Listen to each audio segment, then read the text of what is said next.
Malankara orthodox സഭ കൊട്ടാരക്കര ഭദ്രാസനത്തിലെ കുഞ്ഞച്ചനെ ധ്യാനിപ്പിക്കാൻ മാത്രമല്ല കള്ളം പറയാനും അറിയാം. കയ്യിൽ 10 പുത്തൻ വരാൻ അല്പസ്വല്പ കള്ളം പറയുന്നതിൽ തെറ്റുണ്ടോ? തെറ്റില്ല. പക്ഷേ ആളും തരവും നോക്കി വേണം കള്ളം പറയാൻ. കാര്യം എന്താണെന്ന് അറിയണ്ടേ? ഭദ്രാസന മെത്രോപൊലിത്തയ്ക്ക് സ്വന്തം ഭാര്യാ സഹോദരന്റെ കല്യാണത്തിന് ഗുജറാത്തിൽ പോകണമെന്നും അതിനായി 1 മാസത്തെ അവധി വേണമെന്നും പറഞ്ഞു ലീവ് ആപ്ലിക്കേഷൻ കൊടുത്തു. നിഷ്കളങ്കനായ തിരുമേനി വീണ്ടും ചോദിക്കുന്നു, കല്യാണത്തിന് 1 മാസത്തെ അവധി എന്താണ്, ഒരാഴ്ചത്തെ പോരെയെന്ന്. കുഞ്ഞച്ചൻ വിട്ടില്ല. കള്ളങ്ങളുടെ പെരുമഴ തന്നെ പെയ്ച്ചു. അവിടെ ചെന്ന് ഒരുക്കങ്ങൾ ഒരുപാട് ചെയ്തു തീർക്കാനുണ്ട്. വേറെ ആരും സഹായത്തിനില്ല.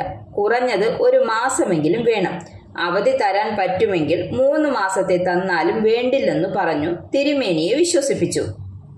പാവം തിരുമേനി അതങ്ങ് വിശ്വസിച്ചു. എങ്ങനെ വിശ്വസിക്കാതിരിക്കും? തിരുമേനിയെ കാണുമ്പോൾ നട്ടെല്ല് നല്ലതുപോലെ വളച്ച് ഇരിക്കാൻ പറഞ്ഞാൽ കിടക്കുന്ന കുഞ്ഞാടാണ്. അമിത വിനയം കാണിക്കുന്നവരെ വിശ്വസിക്കരുതെന്ന പഴമൊഴി എത്ര സത്യമാണ്. ഇങ്ങനെ കള്ളം പറഞ്ഞ് അവധി വാങ്ങിച്ചിട്ട് ഈ കുഞ്ഞച്ചൻ പോയതോ ഗൾഫിലും. ഇവിടുന്ന് മുങ്ങിയപ്പോൾ പൊങ്ങിയത് ഗൾഫിൽ. ഗൾഫിലെ ഒരു പള്ളിയിലെ 8 നോമ്പാചരണവും വാർഷിക കൺവെൻഷനും സെപ്റ്റംബർ 1 തീയതി മുതൽ 8 തീയതി വരെ നടക്കുകയാണ്. ഇതിൽ പങ്കെടുക്കാനാണ് ഈ കുഞ്ഞച്ചൻ തിരുമേനിയെ പറഞ്ഞു കബളിപ്പിച്ച് പറന്നത്. എന്തിനാണ് ഇങ്ങനെ കള്ളം പറഞ്ഞു പോകുന്നത്?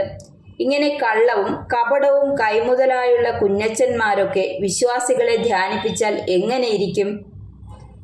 നേരും നേർവഴിയുമില്ലാത്ത ഈ കുഞ്ഞച്ചൻ കഴിഞ്ഞ ഞായറാഴ്ച വിശുദ്ധ കുർബാന കഴിഞ്ഞ് മറ്റു 3 കുഞ്ഞച്ചന്മാരോടൊപ്പം കിഴക്കൻ മല കയറാനും പോയി. പള്ളിയിൽ ആത്മീയ സംഘടനകളുടെ പ്രാർത്ഥനയും സൺഡേ സ്കൂളും എല്ലാം ഉപേക്ഷിച്ചിട്ടാണ് മല കയറാൻ പോയത്. ഇപ്പോഴേ ഇങ്ങനെയാണെങ്കിൽ ഭാവിയിൽ എങ്ങനെയായിരിക്കും? ഭദ്രാസന നേതൃത്വത്തെ എങ്ങനെയും പറഞ്ഞു പറ്റിക്കാം. പക്ഷേ ദൈവത്തിന്റെ മുമ്പിൽ കണക്കു പറയണം. ഇങ്ങനെയുള്ളവരെ ധ്യാനത്തിനും കൺവെൻഷനുമൊക്കെ വിളിക്കുന്നവരെ വേണം ആദ്യം തല്ലാൻ.